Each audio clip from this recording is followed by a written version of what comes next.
கர்த்தரும் இரட்சகருமாகிய இயேசு கிறிஸ்துவின் நாமத்தினாலே யாவருக்கும் வாழ்த்தலை தெரிவித்துக் கொள்கிறேன். 1875 ஆண்டு முதல் 1883 ஆண்டு வரை சான் பிரான்சிஸ்கோ நகரில் இருந்து நியூயார்க் பட்டணம் வரை உள்ள பகுதிகளிலே பிளாக்பர்ட் என்ற ஒரு கொள்ளைக்காரன் இருந்தான். அவன் தனியாகத்தான் கொள்ளைக்கு செல்வான். ஆனால் 29 முறை அவன் கொள்ளையடித்து விட்டான். அவனை பிடிக்கவே முடியவில்லை. அவனை குறித்த பயம் மக்களுக்குள்ளே அதிகமாக இருந்தது. அவன் கையில் துப்பாக்கி வைத்திருப்பான். ஆனால் யாரையும் சுட்டதில்லை, யாரையும் தாக்கியதும் இல்லை, யாரையும் கடத்தி சென்றதும் இல்லை. அவன் முகமூடி அணிந்து கொள்ளையடிக்கும் இடத்தில் உள்ளவர்களை பார்த்து, நான் தான் பிளாக்பர்ட் வந்திருக்கிறேன், உங்களிடத்தில் உற்பவிகளை கொடுத்து விடுங்கள் என்று சொல்லுவான்.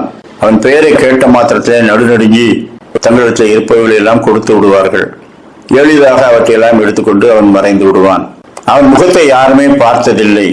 எனவே பிடிபடாமலேயே இருந்து வந்தான்.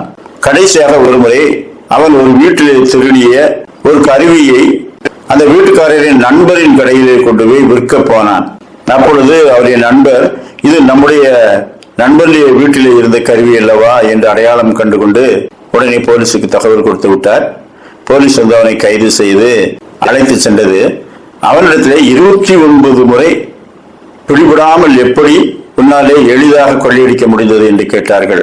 அவன் சொன்னான், 1-2 முறை கொள்ளையடித்ததுமே எல்லாரும் என் பெயரை கேட்டு பயப்படுகிறார்கள்.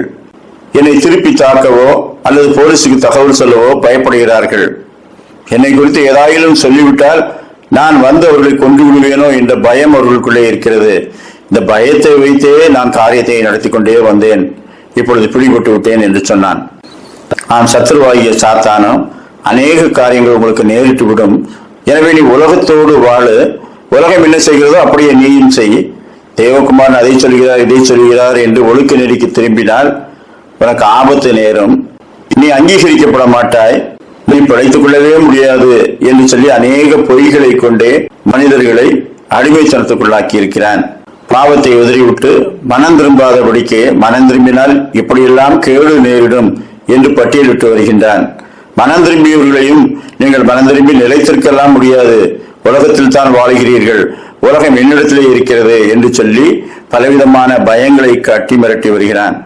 ஆனால் சத்துருவுக்கு செவிகொடாமல் அவனுக்கு பயப்படாமல் நாம் எதிர்த்து நிற்க வேண்டும் என்று அப்போஸ்தலர்கள் நமக்கு போதிக்கின்றார்கள். பிசாசானவன் கொல்லவும் அழிக்கவும் வருகிறானே என்று வேறொன்றுக்கும் வரான் என்று தேவகுமாரன் வெளிப்படுத்தி விட்டார்.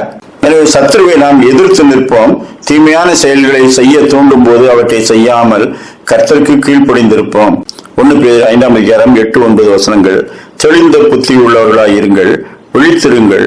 ஏனெனில் உங்கள் எதிராளியாகிய பிசாசானவன் கர்சிக்கிற சிங்கம் போல எவனை விழுங்கலாமோ என்று வகை தேடி சுற்றி திரிகிறான். விசுவாசத்தில் உறுதியாய் இருந்து அவனுக்கு எதிர்த்து நில்லுங்கள். யாக்கோபு 4:7 ஆகையால் தேவனுக்கு கீழ்ப்படிந்திருங்கள், பிசாசுக்கு எதிர்த்து நில்லுங்கள், அப்பொழுது அவன் உங்களை விட்டு ஓடி போவான். அப்படியானால் பிசாசு ஒரு உருவத்தோடு வந்து நம்மை மிரட்டுவதில்லை. தீமையான செயல்களை செய்ய தூண்டுவதன் மூலமாக, கர்த்தரை விசுவாசியாதபடிக்கு விசுவாசத்தை கவிழ்த்து போடுவதன் மூலமாக அவன் மேற்கொள்ள முயற்சிக்கின்றான். விசுவாசத்தில் உறுதியாயிருந்து அவனுக்கு எதிர்த்து நிற்போம்.